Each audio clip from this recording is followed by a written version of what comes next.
there are AI-based kind of apps that will now help pump out meta-analyses. So that's why you're seeing so many, especially in predatory journals, especially coming from, like, especially like the PRC, like People's Approach China and other places where there's a real pressure on academics to publish, not necessarily or perish, but at least academically perish. And the big idea, of course, for Xi is, and the entire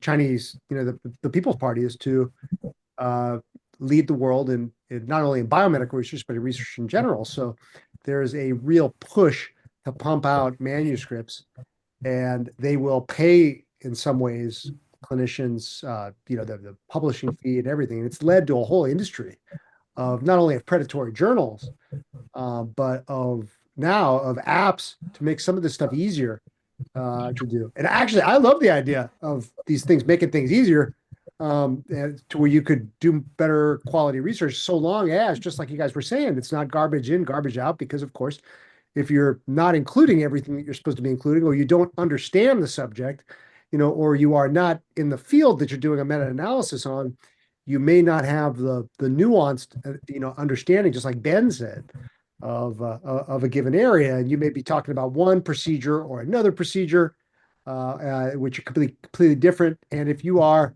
sitting in your room, pumping this out without ever having been in a clinic, well, or in the OR, well, it's a very different sort of scenario than if you are walking it like you clinically and academically talk it. Those are two different things. Both things could use an app. Oh, by the way, but and I think, Warren, I mean, I've had these for like almost a year, these Ray-Ban Meta glasses, and I can just turn them on. Like I could just do like, now I could do live AI, and I can get real time.